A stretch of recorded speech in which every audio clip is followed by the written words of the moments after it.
پیارے دوستوں، تاریخی دور میں اللہ تعالیٰ نے اس کائنات میں بہت سے عالم تخلیق کیے ہیں۔ دو ایسی مخلوقات جن کی ہدایات کے لیے اللہ تعالیٰ نے 1,24,000 نبی بھیجے، ان کے لیے اللہ نے سزا اور جزا کا تصور پیدا کیا۔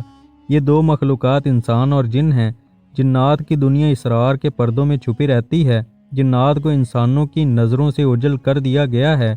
انسان کو زمین پر اتارنے سے پہلے اللہ نے جنات کو مختلف جزیروں پر تکرار کیا تھا۔ جنات کا زمین سے پہلے کا واقعہ بھی دلچسپ ہے۔ اللہ نے فرشتوں کے سردار کو اپنے پاس بلایا۔ فرشتوں کا سردار ابلیس تھا اور وہ ایک جن تھا۔ ابلیس کو اللہ نے اتنا علم عطا کر رکھا تھا کہ جس کی وجہ سے اس کو فرشتوں کا سردار بنایا گیا تھا۔ اس کو حکم دیا گیا کہ فرشتوں کی ایک جماعت کے ساتھ اترو اور زمین پر جو جنات فساد کر رہے ہیں ان کو ویران جزیروں پر قید کر دیا جائے اور وہ ایک خاص مقررہ وقت تک وہاں قید رہیں گے۔ ابلیس حکم الہی سے زمین پر اترا اور نہایت قلیل وقت میں یہ کام پورا کر دیا۔ ایک روایت کے مطابق یہ جنات حضرت سلیمان کے دور تک قید رہے، پھر اللہ کے حکم پر ان کو آزادی ملی۔ اس کے بعد وہ دنیا میں چلنے پھرنے لگے۔ جنات کی قید کے بعد ابلیس کا فرشتوں کی جماعت کے ساتھ تکرار ہوا تو راستے میں ابلیس کے دل میں غرور پیدا ہوا۔ روایت میں آتا ہے کہ یہ پہلا موقع تھا جب ابلیس کے دل میں غرور پیدا ہوا۔ اس غرور کو ختم کرنے کے لیے جب اس کو آدم کے سامنے جھکنے کا کہا گیا تو اس نے اسی غرور میں انکار کر دیا۔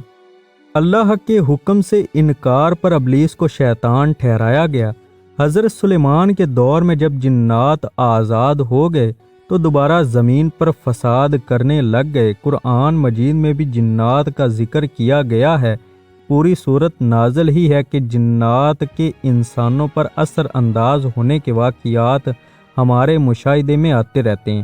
یہ انسانوں کے جسم میں داخل ہو جاتے ہیں اور ان سے غلط حرکات کرواتے ہیں۔ جن انسانی جسم میں کیوں اور کیسے داخل ہوتے ہیں یہ عام لوگوں کو نہیں پتہ ہوتا۔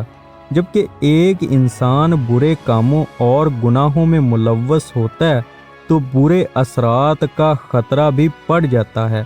ہوس پرستی اور فحاشی کی حالت میں برائی انسان پر غالب آ جاتی ہے اور ایسے حالات میں جنات انسان میں داخل ہو جاتے ہیں۔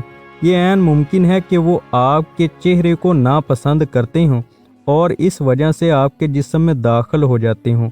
اس کے علاوہ جنات کو انسان سے محبت بھی ہو سکتی ہے۔ وہ کسی کو برنا دیکھ کر بھی اس سے بے حیائی کروا سکتے ہیں یا کر سکتے ہیں۔ یہ معاملہ خواتین کے ساتھ زیادہ پیش آتا ہے۔